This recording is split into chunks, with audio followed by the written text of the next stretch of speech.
Morning students, today we are going to start articles. Articles जो हमें किसी भी नाउन की लिमिट को बताते हैं और ये नाउन से पहले लगते हैं।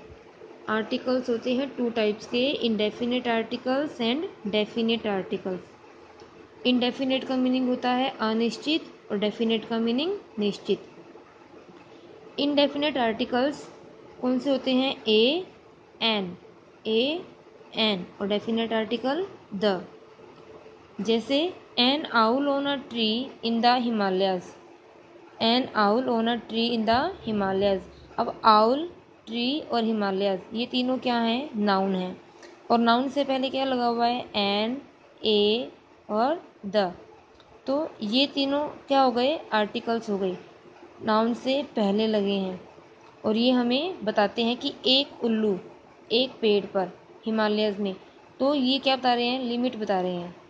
इससे पहले हम क्या करते थे कि हमने ए और एन को जब पहले रीड किया था तो वोवल साउंड देखकर हम एन लिख देते थे कि जहाँ पर वोवल है ए, ई, आई, ओ, यू, तो हमने एन लिख दिया, और वोवल नहीं है तो ए लिख दिया। लेकिन ए का यूज़ कहाँ किया जाता है? A is use before a word beginning with a consonant sound. A का यूज़ किया जाता है उस शब्द से पहले जो कॉन्सोनेंट साउंड से शुरू होता है। मीन्स साउंड, जैसे हम हिंदी में करते हैं स्वर व्यंजन। अब व्यंजन जैसे कै, ख, ग, घ, है, तो जो कॉन्सोनेंट हैं, व्यंजन है, जब भी हम कोई वर्ड पढ़ रहे हैं और वो कॉन्सोनेंट साउंड से शुरू हो रहे हैं तो हम क्या लिखेंगे? ए। लेकिन an is use before a word beginning with the vowel sound और साइलेंट एच। एन का यूज़ हम करेंगे जब भी कोई वर्ड वोवल साउंड से शुरू हो रहा है तो उससे पहले क्या लगाएंगे? एन।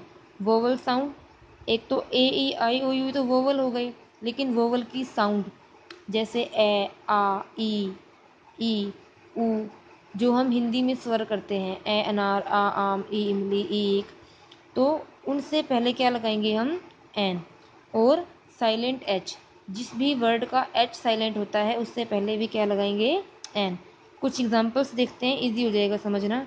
जैसे BIRD, बर्ड। अब फर्स्ट वर्ड क्या है इसका? बर्ड। अब इसको हिंदी में अगर हम लिखें तो क्या बनेगा? ब। फर्स्ट वर्ड क्या बनेगा? ब। अब ब कॉन्सोनेंट है या वोवल है? ए अनार आ आम स्वर में आता है या कै खे गे इसमें व्यंजन में आता है?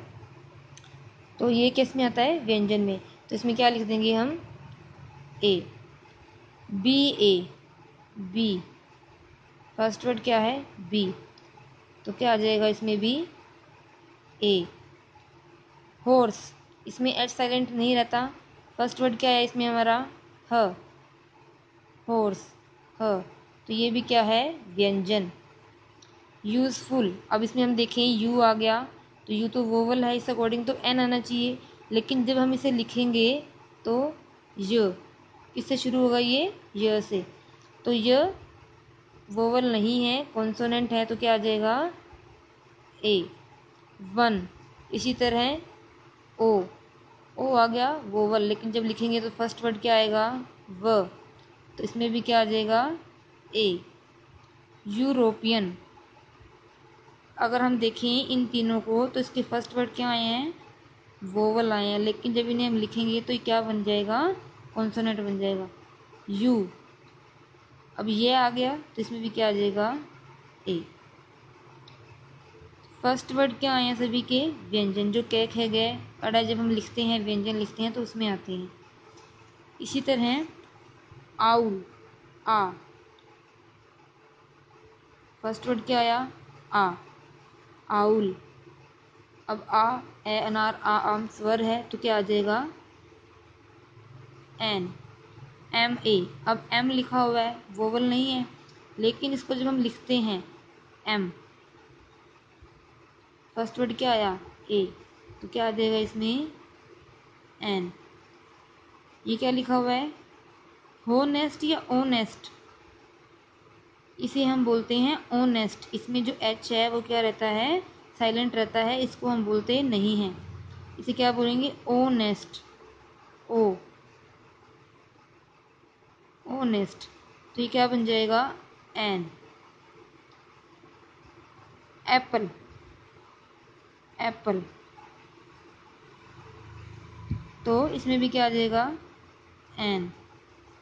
एलिफेंट, ए। फर्स्ट वर्ड स्वर, वोवल है, वोवल साउंड आ रही है तो एन। इंडियन, जैसे हमने यहाँ क्या था यूरोपियन, यहाँ पर क्या आ गया? इंडियन। अब इंडियन को जब हम लिखेंगे ई, फर्स्ट वर्ड क्या आएगा इसका? ई। तो इसमें भी क्या आ जाएगा? एन। इसमें सबसे मेन चीज़ जो ध्यान रखने की है कि ए और एन को हम काउंटेबल नाउन के साथ यूज़ कर सकते हैं। अनकाउंटेबल नाउन के साथ ए और एन का यूज़ नहीं होगा। जिन्हें हम काउंट कर सकते हैं उनके साथ क्या आएगा? ए और एन। तो ये कुछ रूल्स, ये कुछ 2 पॉइंट्स से इनको ध्यान रखोगे तो आपको इजीली पहचान हो जाएगी कि ए कहाँ आएगा और एन कहाँ आएगा।